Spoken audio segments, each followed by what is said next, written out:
नमस्कार दोस्तों। मुंबई एक ऐसा शहर है जो कभी नहीं सोता। इतने सारे लोग, भीड़ भाड़, इतनी गाड़ियां और इतना शोरगुल। लेकिन इसी शहर में काफी राज छुपे हैं और बहुत सारे अनजान रहस्य भी।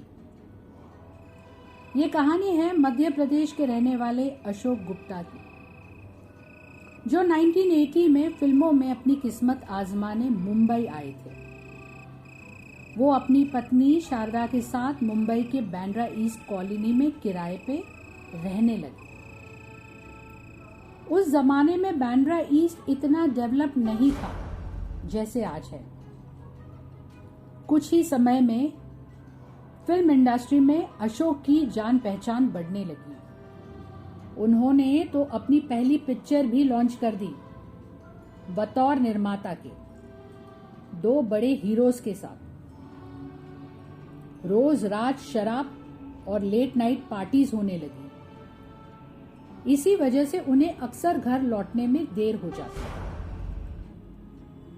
उनका बिल्डिंग मेन रोड से थोड़ा दूर था। अंदर एक छोटी गली से जाना पड़ता था। उसी बीच रास्ते में एक खाड़ी पड़ता था। उस खाड़ी के बारे में कहा जाता था कि वहां एक सफेद साड़ी पॉश औरत घूमती थी और अचानक से गायब हो जाती थी। कुछ लोगों का कहना था कि उन्होंने रात में लंबे बालों वाली चुड़ैल को देखा था।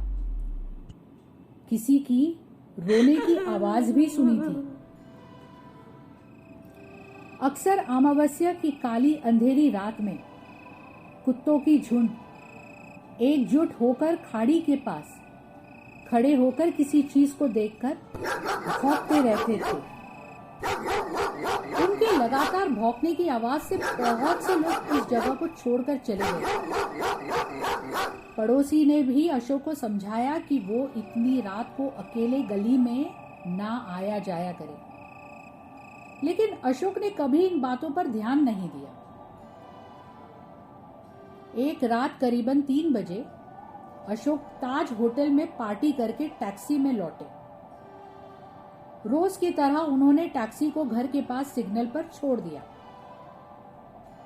वहीं पर एक बस स्टॉप था जहां वो अक्सर खड़े होकर सिगरेट पीते और फिर चलकर अपनी बिल्डिंग पहुंच जाते थे।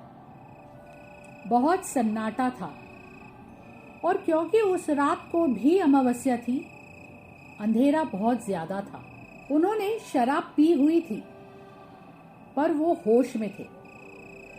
कुछ ही मिनट बाद अशोक को ऐसा लगा कि बस स्टॉप पर उनके पीछे कोई है, लेकिन जब पीछे मुड़कर देखा तो कोई भी नहीं था। अशोक को थोड़ा अजीब महसूस होने लगा, क्योंकि उस समय बस स्टॉप या रोड पर कोई नहीं था।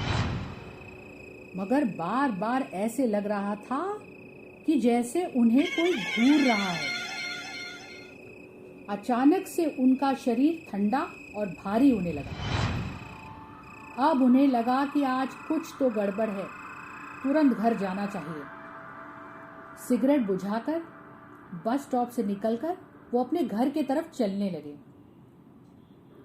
जैसे ही गली के अंदर घुसे तो उन्हें एक औरत की आवाज आई, जैसे कि कोई उनका नाम लेकर पुकार रहा हो।